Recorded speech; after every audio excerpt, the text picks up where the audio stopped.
Muy bien. Entonces, miren, vamos a ver propiamente el principio de cómo nace nuestra fe, ¿verdad? Propiamente no vamos a ver la Sagrada Escritura, no vamos a tener como esa experiencia de ver la Sagrada Escritura paso por paso. Tendrán algunas citas, eso sí, sobre todo históricas. ¿Quién era el rey? ¿Quién eran los profetas? ¿Quiénes entonces gobernaban alrededor del pueblo judío propiamente, ¿verdad? El Papa Juan Pablo II decía que los judíos son nuestros abuelos en la fe. Somos de la misma familia y precisamente este es el antecedente de lo que nosotros tenemos como iglesia. Así, propiamente, ¿sí? Nace esta nuestra realidad, lo que vamos a, el objeto de nuestro estudio, que es la Iglesia Católica, gracias a los judíos. De ahí viene nuestra fe. Y no se hubiera podido dar si dentro de este pueblo no hubiera venido Jesucristo, ¿sí? Creemos que Jesucristo viene en la cúspide, por eso puse esto, en la cúspide, ¿sí?, de la historia, ¿sí? Todo el Antiguo Testamento, toda la historia de los judíos fue preparando a un pueblo para poder recibir a Dios, ¿verdad? Ese es como el concepto que tenemos nosotros hoy en día. El pueblo judío debe haber recibido a Cristo, pero él mismo lo dice: vino los suyos y los suyos no lo reconocieron y lo recibieron, ¿verdad? Entonces, este es el punto de partida para nosotros. Por acá es muy interesante, es la historia antigua, pero propiamente nos interesa Jesucristo dentro de la realidad de la iglesia que vivimos ahora. Bien, pero ¿cómo estaba precisamente la historia en ese entonces? Entonces vamos a empezar ahí con nuestros escritos, las copias que decimos, y que dice, según la visión soteriológica del Nuevo Testamento, Jesús aparece cuando llegó la plenitud de los tiempos, es decir, el tiempo propicio. No pudo haber ni antes ni después. Dios no se equivoca en el tiempo. Era el tiempo exacto donde tendría que venir Jesucristo, ¿sí? La plenitud de los tiempos. El anhelo del Mesías estaba muy vivo en el judaísmo de ese tiempo, por motivos religiosos y políticos. Miren, dentro de la historia de los judíos hay muchos momentos donde aparece como un salvador, ¿sí? Uno muy importante, Moisés. El pueblo huye precisamente a Egipto, porque Egipto, gracias a un judío, guardaron grano. Él se le fue revelado que habría 7 años de abundancia y 7 años de escasez. Entonces, ese judío interpreta el sueño del rey y entonces guardan en graneros. El pueblo judío es precisamente salvado por José, judío, y José el soñador. Y precisamente el pueblo se queda ahí. Porque José es algo muy importante. Es dedo chiquito del faraón, entonces ahí tiene teje y maneje de las cosas. Fueron tratados bien en un principio, pero igual que Estados Unidos, estos ya están pareciendo cucarachas, ¿no? Entre más y más. Y es que la historia de los judíos es de que este personaje, el Mesías, que era como un caudillo, iba a aparecer dentro del pueblo judío. Entonces las mujeres querían tener muchos hijos, muchos, porque a lo mejor en uno de esos le atinaba a Dios y uno de sus hijos iba a ser el Mesías. Ellos propiamente no veían así como esa profecía de que vendrá la Virgen y ella conseguirá un hijo y le encontrarán Emmanuel. No concebían así como que una virgen propiamente. Esa profecía fue dada precisamente al rey de ese entonces, porque él quería aliarse con Egipto para derrotar a sus enemigos. Y el profeta le dice, pide una prueba a Dios. Y dice, no lo voy a tentar, pero lo que no quería era de que anduvieran con sentimentalismos y ya le perder todo su pueblo. Entonces dijo, no le voy a pedir nada a Dios. Dijo, bueno, tú me pides, pero Dios sí te lo da. Y le da la profecía. Pero resulta que ese rey no tenía hijos. Entonces una mujer, aunque estuviera casada y no tenía hijos, para ellos seguía virgen. ¿Sí? Entonces, él interpretó que esta profecía era de que su esposa iba a tener un heredero. Entonces, ¿cómo que se pasó a la historia? Pero, propiamente, el pueblo judío anhelaba un caudillo y entonces aparece Moisés. Y luego después vean un caudillo y aparecen todos los jueces, cada uno de los jueces que pone como orden en las cosas, ¿no? O los profetas. Alguien que hace la presencia de Dios. Pero en este momento, el pueblo judío está bajo el mando del Imperio Romano. Y el Imperio Romano, ya nosotros lo vimos precisamente en la cruz, cómo eran de crueles, ¿sí? Y que no les interesaba la gente, sino sus ciudadanos. Si tú eras ciudadano romano, era como ser americano. Vas a tener muchos dólares, vas a vivir, pero bien chido todo. Entonces era algo así, ¿verdad?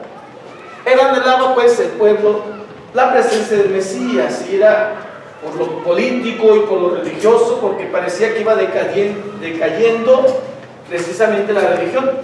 Los fariseos, los saduceos, los sacerdotes, todo el mundo como que se quería aliar con personas poderosas. Y tanto así que la crucifixión de Jesús fue algo político y religioso. Vamos matándolo. Entonces se ponen de acuerdo con Poncio Pilato, se ponen de acuerdo con el procurador, se ponen de acuerdo con los soldados, y ustedes dicen una mentira y nosotros les pagamos. Estaba muy corrompido. Y por eso el pueblo exige: ¿dónde está Dios?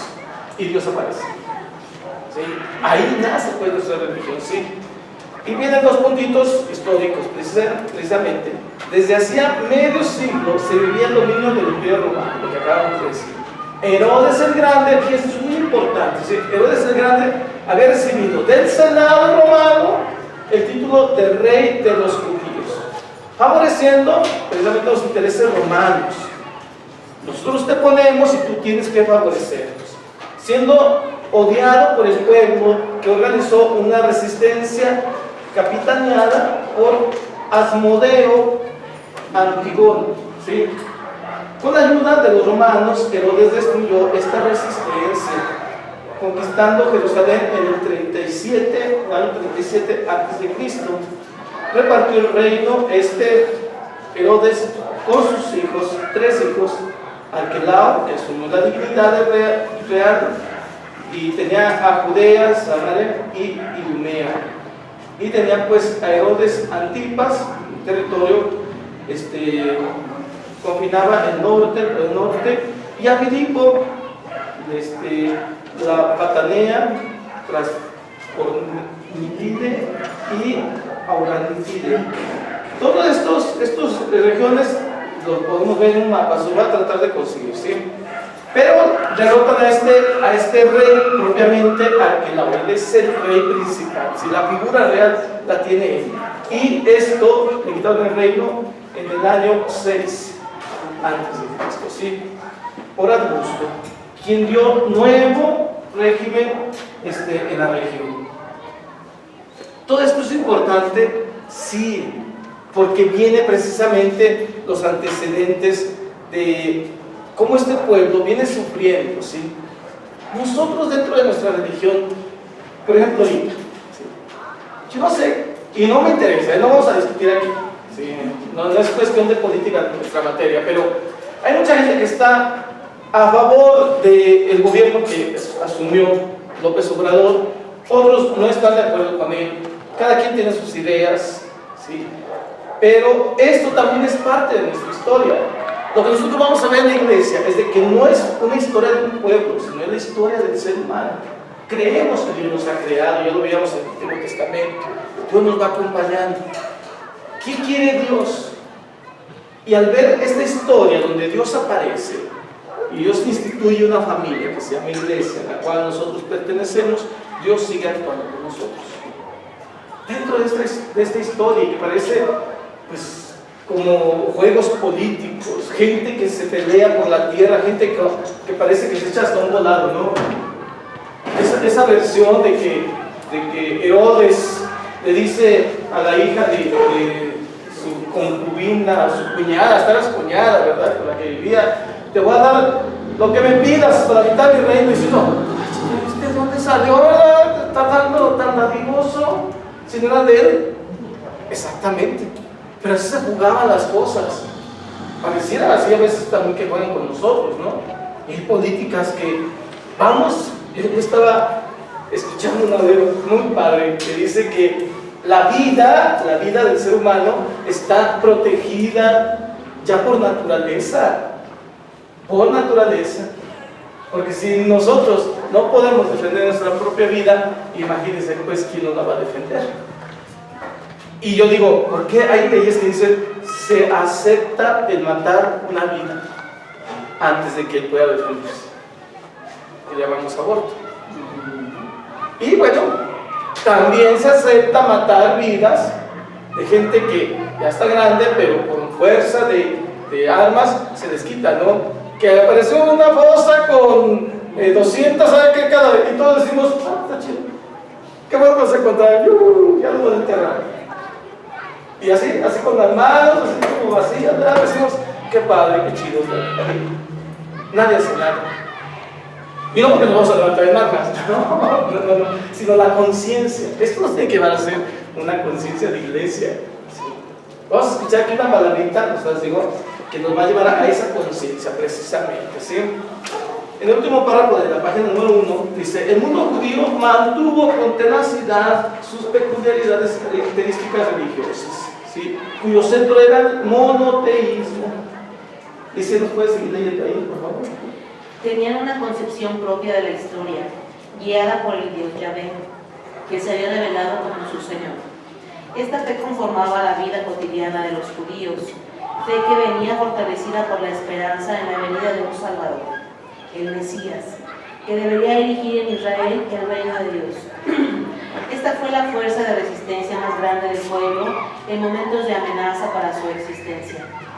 La idea mesiánica revistió pronto características demasiado terrenas, aunque nunca faltó una idea de misión esencialmente religiosa. Junto a la fe monoteística y a la esperanza mesiánica, una función decisiva en el mundo religioso judío era la ley, de ver que la vida religiosa cotidiana pone al devoto. El cumplimiento trae la bendición de Dios, la falta un deber de expiación. La ley se presenta en la Sagrada Escritura. La observancia de la ley traerá divisiones doctrinales dentro del judaísmo. Asideos, observantes maximalistas; saduceos, racionalistas; fariseos, intérpretes de la ley; elitistas, recogieron la interpretación de la ley por escrito en el Mishnah y en el Talmud; celotes, observancia de la ley unida al combate. Muy bien. Si se fijan, precisamente este caminar, ya ve Dios que aparece, y sabemos que históricamente Abraham existió. Dios lo llama y le pide que busque una tierra que él lo va a llevar. Llega a la tierra prometida después de muchas cosas, y esta tierra prometida la pierden porque se fueron a Egipto. Regresan precisamente, y en el camino de regreso les da precisamente este Dios, ¿sí?, tantos salvadores, pero sobre todo les da la ley, ¿sí? Ley. Nosotros decimos mandamientos, ¿sí? ¿Qué debes de hacer? Yo te mando que hagas esto. Y para ellos esto es fundamental. Y decía, quien lo cumpla precisamente la ley, el cumplimiento de la ley es aceptable. La persona va a vivir bien, va a ser feliz, va a ser una persona próspera.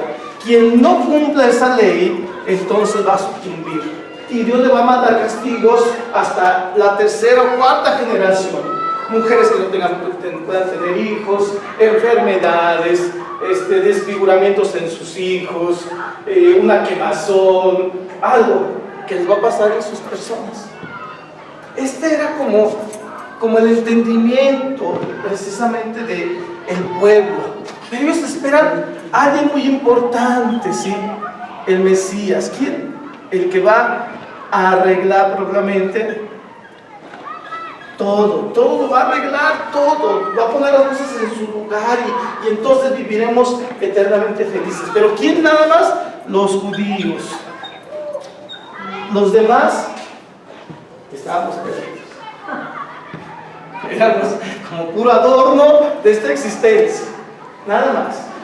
Este Dios es nuestro, nos escogió a nosotros como pueblo y nos mostró precisamente ese amor.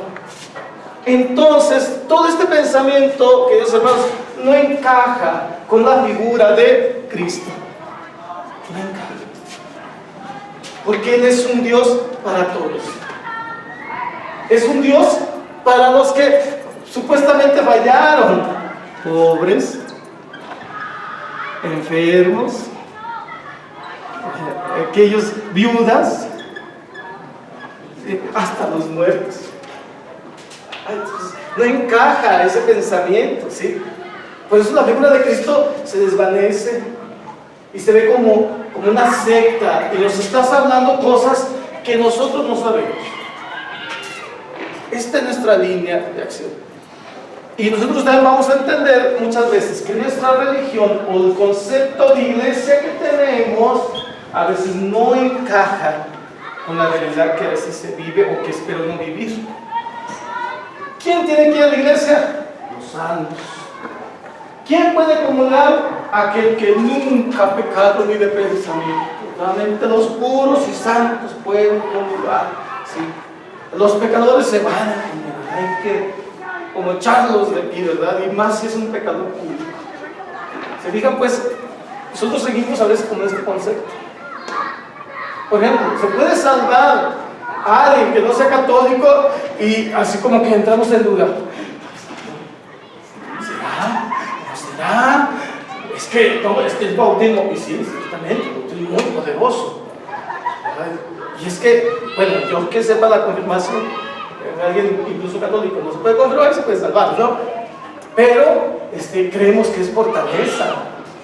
Y luego pues, los sacramentos que uno va tomando, ¿no? La confesión, la primera comunión, el matrimonio, la última unción. Sí, pero como que nos cuadriculamos con la salvación. Precisamente Dios es muy extensa, ¿no? Veamos, por ejemplo, a ese etíope. Era un pagano, pero gracias a la predicación de alguien, pues él se convierte. Sí, pero si no ha sido por su predicación y hubiera dicho, este es pagano, esto no le digo nada, es mi Biblia, es mi precioso, es mío, no te lo comparto. Por eso Dios nos envía, vayan por todo el mundo y prediquen. Esa es la imagen de iglesia que Dios quiere. Una iglesia que se va contagiando, una iglesia que va recuperando precisamente el sentido de por qué estamos aquí.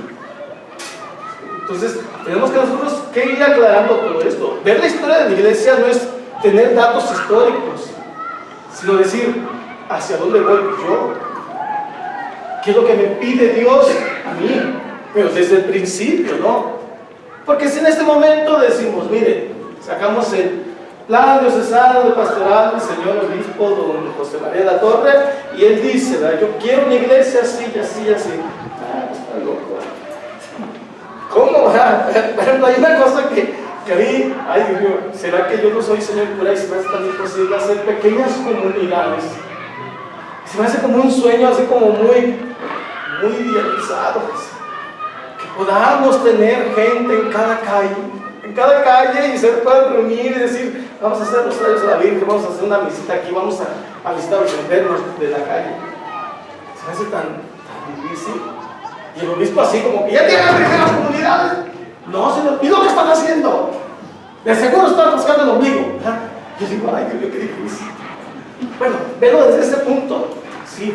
Pero quien estudia historia de la iglesia puede ver que todo ser humano es tu hermano. que estamos llamados a formar esta familia, que nadie aquí está hecho por el demonio. No somos hijos de Satanás, ni nunca lo seremos. Habrá gente que lo adore, habrá gente que le haga plebesía y que le hagan ofrendas, pero jamás nos amará. Jamás.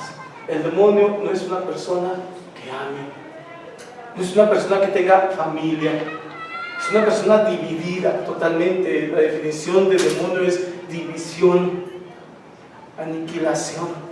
Así.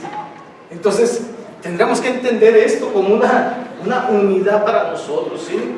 Plena de nuestra vida. Fíjanos, puede leer número 2. Miren, la comunidad de Qumran, ya lo habíamos visto, incluso hay unos documentos. Yo les he dicho que ahí en Medio Oriente hay un museo, ¿verdad? Y está un pergamino, pues hecho de material, donde está todo el libro de Isaías, todo el libro de Isaías en pergamino, que recuperaron. No está escrito en pergamino, sino que recuperaron los documentos y lo pusieron en esa rueda que parece como esos que sacan los judíos para enrollar un rollo, y está ahí en Qumran. Y vamos a ver cómo fue precisamente que se hicieron esos escritos.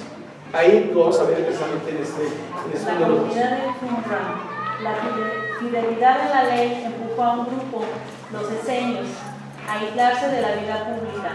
Las excavaciones realizadas en Qumran desde 1947 han dado nueva luz sobre su identidad.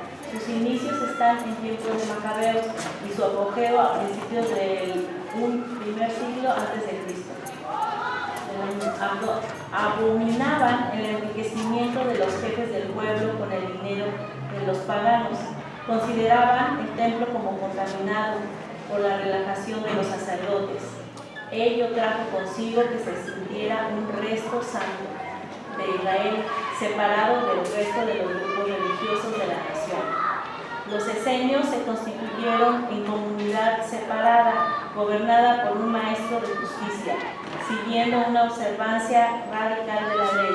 Creían inminente el final de los tiempos, que traería consigo una lucha entre hijos de la luz, esenios, y de las tinieblas. ¿Continúo? No, está bien. Decíamos que la observancia de la ley era algo así como muy celoso, ¿no? Quien se salga de la ley, entonces ya no es digno de Dios, ¿sí? Si eres una comunidad que hay que desterrar, eres una persona que no cumple con lo que Dios manda, ¿sí? Entonces, quien observaba, pues era precisamente como alguien ya de la diáspora, alguien que lo tenía que sacar. Sin embargo, el mundo va avanzando, los judíos precisamente se van dispersando y mucha gente de lejos ya no seguía la ley como ellos estaban acostumbrados, y nacen precisamente en la comunidad de Qumran muchas sectas, ¿sí? Y no sectas de que estuvieran en contra de los judíos, sino separaciones, eso quiere decir sectas, separaciones de gente muy celosa. En la Sagrada Escritura, en el Nuevo Testamento sobre todo, vamos a escuchar a los celotas. Judas Iscariote pertenecía a esa rama de separación, los celotas. ¿Y qué hacen ellos? Dice Dios que hay que eliminar a aquel que no es fiel a su palabra. Entonces ellos eran una comunidad que mataba a los romanos porque habían invadido su tierra, porque violaban la ley de Dios, porque habían pisado la tierra santa siendo ellos pues, impuros, porque habían llevado culturas no sanas. Y también esto que estoy diciendo se mueve mucho entre nosotros, ¿verdad? Personas que son muy celosas, y miren, es bonito el celo, sí, pero no enfermos. Hay gente que era religiosa, pero enferma totalmente. que todo lo ve satánico, todo, ¿verdad? Yo recuerdo en una ocasión, me dio mucha risa, pero al mismo tiempo me dio coraje porque en una parroquia en la que yo estuve, el señor cura se paró y le dijo: a ver, tú ven para acá, muchacho. Y pues todo el mundo veía, ¿verdad? Tú el de la camiseta esa verde, como militar. Ya lo pasó enfrente. Yo tenía una playera con un símbolo, ¿verdad? No sé si ustedes lo conocen, que es un círculo y luego tiene esa figura. Y dijo el señor cura: ese es un signo satánico. ¿Cómo se te ocurre entrar a la capilla con ese signo? Eres un demonio, la iglesia ya te quiero, no te quiero volver a ver aquí nunca. ¿Sí? Sabemos que los muchachos y muchos ni saben ni siquiera qué significa, ¿verdad? Y para ellos es un signo de moda, signo que se compró una playera barata, al menos yo así, ¿verdad? Está barata, está chida, pues ahora la pongo, da color, combina con mis zapatos que tengo y una cachucha y no sé qué más. Y como que a veces somos muy celosos, ¿no? Y dividimos. Era muy bonito el proyecto de Dios, sí. Una nación santa, un pueblo sacerdotal, y en vez de unirse se fueron separando. Y esto da origen precisamente a la aparición de Cristo. Cristo, ¿qué es lo que quiere? Precisamente sabiendo todo este recorrido, ¿qué es lo que Dios pues motivaría, ¿no? Porque la aparición de Cristo no es así como que 1, 2, 3, eso aquí, aplausos y veneraciones. No. Él viene con una misión. ¿Cuál es la misión de Cristo? Y decíamos, es esta, ¿no? Una familia. Y que estamos siendo invitados nosotros, porque éramos indignos, acuérdense. Según la mentalidad de los judíos, éramos indignos. Ahora se nos invita. ¿Pero a qué? ¿A qué? Yo acabo de llegar el martes de una boda. Y pues bueno, yo era totalmente desconocido, ¿verdad? Me conocían los papás de la novia, los papás del novio, porque los papás de la novia viven aquí, en nuestra parroquia, y los del novio viven allá donde vive mi familia, en las Arboledas. Ellos sí me conocen, yo los conocía. Pero mucha gente desconocida, es más, hasta conocí unos parientes del padre Jorge, ahí da fiesta. Dije, no, estos pedros a donde quieran, ¿verdad? Pero bueno. Y yo les decía a la gente, ¿cuál es su papel en la boda? Y se quedaban así como que, no, pues es que yo nomás vine porque me invitaron. Dice, pero usted tiene que tener un papel importante dentro de una celebración, ¿no? Y miren, hay gente que invitas, de veras, porque tiene chispa. Ahí invitaron a un chavo que no sé si sería pariente, pero no, él hizo el bailongo a todo dar, porque bailaba muy bien y hacía mucho merequetengue, traía hasta unos de estos, ¿cómo se llaman? Gigantes, hacía hasta show, y todas las muchachas ahí entraron en el ambiente y aplaudiendo y todo. Ah, bien. A lo mejor el novio dijo, a eso te invito porque lo vas a hacer la fiesta, pero bien emocionante. No, aquí estamos invitados nosotros. ¿Por qué nos llega la fe? Porque esto no es de que yo quise ser católico o me tocó por mala suerte. No. Dios te invita. Y eso es lo que a veces no hemos entendido y que a lo mejor los judíos no alcanzaron a entender. Usted os ha elegido, sí. Con ustedes he compartido, les he mostrado mis maravillas. ¿Cuál era el objetivo? Se perdió. Y no queremos eso, por eso estudiamos dentro de la Iglesia Católica, ¿sí? Estos separaciones o sectas, ¿verdad? Propiamente sectas, vienen a formar algo muy importante. Gracias a ellos nosotros tenemos los escritos precisamente, ¿sí? Se fueron acabando precisamente porque los bombardearon así. Había como un monasterio de gente muy celosa que nosotros nos encerramos, vivimos aquí, los bombardearon, los mataron a todos. Pero los escritos quedaron. ¿Y qué es lo que tenemos? Sí. Y dentro de esto que pareciera algo primero sectario y al mismo tiempo algo celoso y que guardó las cosas bien, es también plan de Dios. Sí. Porque Dios quiere componer las cosas dentro de los errores del hombre, ¿verdad? Por eso Dios escribe derechito el reloj de estaciones. Él saca de todo esto, historia humana, su plan. Y quiere que sigamos teniendo los escritos. Parecerán celosos, pero gracias a su celo nos pueden definir originalmente qué quiere Dios de nosotros. Y eso tendremos que entenderlo nosotros. ¿Qué quiere Dios de mí? Yo, en este momento. ¿Sí? El número 3, la mitad nos puede leer, por favor.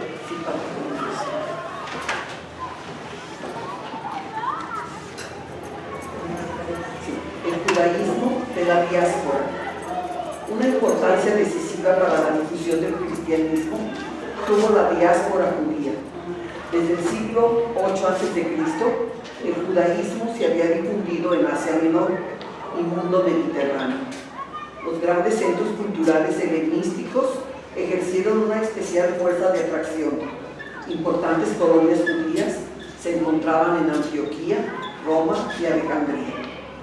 La característica más llamativa era el profundo sentimiento de pertenencia al grupo, con su propia organización, cuyo centro era la sinagoga, con un archisinagogo para el culto y el consejo de ancianos para cuestiones civiles. El principal ligamen era su fe religiosa, que hizo que no quedaran confundidos en el paganismo circundante. La comunidad judía conseguía privilegios y excepciones que daban ventaja al desarrollo de su religiosidad, de sus particularidades y de su economía. En general, pertenecían a la clase media, agricultores, tejedores, banqueros.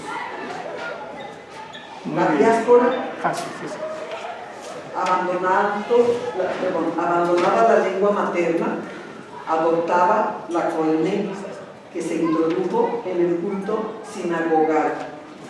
El judaísmo egipcio tradujo al griego el Antiguo Testamento, igual a la llamada versión de los 70, que será adoptada como traducción oficial de la Biblia en toda la diáspora. Así, el judaísmo fue expuesto al influjo cultural del helenismo.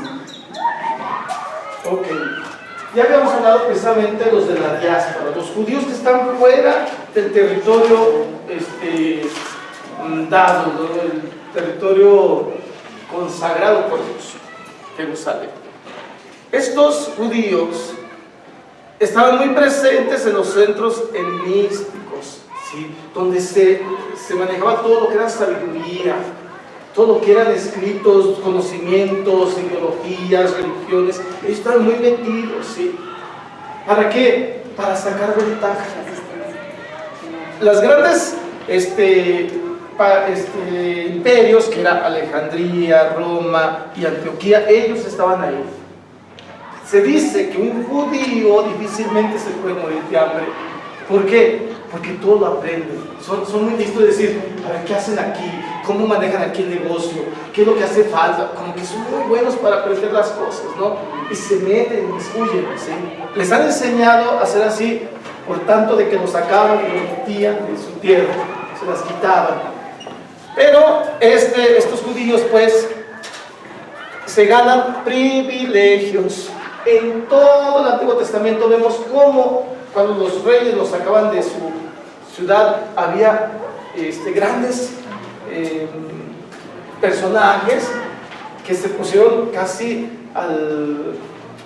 a la par del emperador, del rey, del faraón, ¿sí?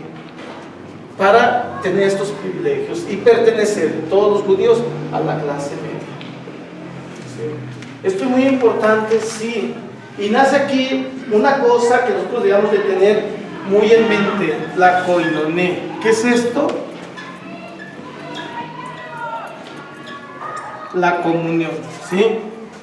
La solidaridad entre los propios, ¿sí? Que tenemos una misma fe y ante Dios. la comunión no es solamente humana, sino también divina, ¿sí? Esta comunión con Dios. Dios está con nosotros y nosotros estamos unidos. Eso es precisamente la invitación. Llegar a formar eso. Aún cuando estamos separados, aún cuando hay otros centros con otras ideas, sí, con esta riqueza de culturas, de pensamientos, de aportaciones, dentro de todo esto, Dios busca que tú busques un lugar privilegiado, no para estar encima del otro, sino para formar la comunidad. La comunidad. Si nosotros llegamos a entender esto dentro de nuestra historia de iglesia, no se trata de que todos que estamos aquí en la escuelita, híjole, somos pero bien chichos para todo y los demás burrotes no sirven para nada. No, es invitarlos precisamente a entender esta realidad, esta invitación que nos hace. ¿Sí? Así es como nace precisamente la iglesia. Esos son los primeros, las bases para formar una iglesia. Y ahí aparece Cristo en todo esto, porque esto es antes de la aparición de Cristo. ¿Sí? Esa es la necesidad. ¿Ustedes creen que hoy en día necesitamos la presencia de Cristo en nuestra iglesia? Sí. Y si se fijan, como que seguimos cayendo nosotros en divisiones, en exageraciones o relajamientos, ¿no? ¿Quién dice, ay, Dios, donde quiera está Dios, ¿verdad? Y se me pongo ahorita aquí a meditar con este arbolito y yo lo voy a conocer como Dios. No, espérese. Hay una ley, sí. Hay un hecho histórico de Dios presente y que este Dios que nosotros reconocemos en Cristo, la persona de Cristo, está presente ante nosotros, ¿no? Yo te decía esa anécdota, ¿no? De las personas que fueron a poner la imagen del divino niño arriba del sagrario, y decía, no, pero ¿cómo? ¿Verdad? O sea, yo por mi fe sé que en la Eucaristía ahí está Dios realmente presente. Yo en esta imagen me recuerda, pero mire, si la quebramos, a mí no me va a doler. A lo mejor económicamente, porque vamos a cualquier comprar otro, ¿verdad? Yo pertenezco a las arboledas. Miren qué gusto me daba que robaran ahí las arboledas. Porque siempre que robaban, llevaban algo mejor. De veras, se robaron el sonido que se oía todo gangoso de negro. Y se lo llevaron y trajeron unos pinches autoteos allá bien padres. Y digan, qué bueno que se lo robaron, ¿no? Había un Cristo precisamente, ¿verdad? Y estaba ahí en el altar y se lo llevaron el Cristo pensando que sería muy valioso, pero feo, pobrecito Cristo, feo. No iba un estilizado así tan hermoso, que daba de emoción, ¿sí o no? Ay, ojalá que tal vez sea una locura. Así es. Ojalá que nosotros pues tengamos bien definido esto, ¿no? Esto que estamos tratando de hacer para nosotros mismos, creer en esto. Pero creer realmente con un objetivo, hacia dónde voy, ¿verdad? Y no llegar como, dicen que había una fiesta, y había tanta gente que pues, el señor de la fiesta dijo, oye, hija, ¿conoces a esa persona? Y dice, no es pariente tuyo, dijo, no, pues esto parece una fiesta de colados, ¿no? Entonces agarró el micrófono el señor y dijo, vamos a hacer un brindis, a ver, párense todos los parientes del novio, todos con su copa, todos para dar una copa. Ahora, de este lado, párense todos los parientes de la novia, todos. Muy bien, a todos esos sáquenlos, porque esto es un bautismo. Así, ¿verdad? ¿A qué nos invitaron, verdad? Pues como que me chido el ambiente, ¿no? A mí me da risa con los chiquitillos, ¿sabes qué? De las patinetas. Y yo identifico como unos 4 niños que no son católicos. Digo, ¿por qué te gusta estar aquí en mitad del templo? Si no eres católico, hasta nos das miedo, porque no vas a quebrar una imagen, ¿verdad? No vas a entrar y querer hacer algo en contra de lo que tenemos ahí como sagrado. das miedo. Si vienes, estás invitado, sí, pero a otra clase de reunión, otra clase de emoción, ¿sí? Entonces nosotros, ojalá que definamos esto, ¿no? Esta es la primera, como el primer capítulo. ¿Qué quiero yo como iglesia? ¿Hacia dónde voy como iglesia? ¿Sí? En este capítulo que ya terminamos hoy, por Dios, ¿alguna pregunta? ¿Duda? A mí no me queda muy claro qué es eso de diáspora. La diáspora es los de afuera. Sí. O sea, es como si esto fuera, sí, si esto fuera Aguascalientes, ¿sí? Yo salgo y me voy a vivir a La Chona. Yo soy de la diáspora. ¿Sí? Son como los ausentes, los que nosotros le llamamos ausentes, así. La diáspora son los judíos de fuera, pero que tenían comunidades. ¿Sí? Como si yo fuera a Los Ángeles y, oye, todos los de Aguascalientes aquí juntados. Muy bien, todos los de Aguascalientes, de la diáspora, de Los Ángeles, les mandamos un saludo o les mandamos una ayuda a los de Aguascalientes, propiamente a los oriundos de ahí. Pero que estamos fuera, eso es la diáspora, de fuera. Gracias. Y aquí entre paréntesis, tampoco le entiendo, este influjo es sensible sobre todo en el centro intelectual, aquí en este párrafo, y dice entre paréntesis más H, 40 después de Cristo. ¿Qué quiere decir más H? Habla del judío Filón, padre. El tercer párrafo de la página 3. O sea, es un pensador precisamente judío, ¿sí? Que pertenece más o menos a esa fecha. ¿Sí? Más o menos. Así. Por ahí andamos, ¿sí? En esas fechas. Entonces se pronuncia koinonia. Ahora se escribe koinonia. Es la coinonía que nosotros decimos. La comunidad.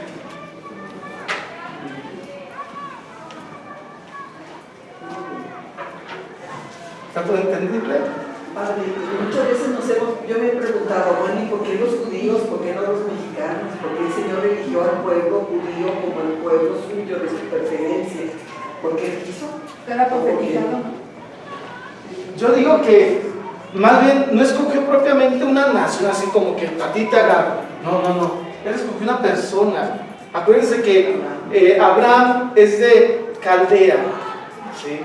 Y esto está por acá por el Medio Oriente, por allá está, ¿sí? Entonces él sale de esa parentela, deja su casa, que hasta dice una canción, deja su patria, sus padres, para formar él la nación de Cristo, o de Dios, ya ven. Entonces él se va con todos sus sirvientes, sus esclavos, se va con un hermano, ¿verdad? Y forman una comunidad que sigue a Dios. Esa es su nueva familia. Su tierra es Dios. Entonces Dios me lleva a dónde, no sé, pero yo voy contigo. No me muevo sin ti. Esa es la nueva familia que Dios va formando, la nueva nación. Yo haré de tu casa una nación, tan numerosa como las estrellas del cielo, las arenas del mar. Es ahí donde nace el pueblo judío. No nace así como una nación ya establecida y Dios llega y dice, aquí te elijo, sino una persona. Sí, porque los mexicanos también fuimos elegidos. Oigan, de la madre del que manda, ¿verdad? Y dijo, yo a estos prietos los quiero un chorro, ¿verdad? Hasta aquí una casa aquí.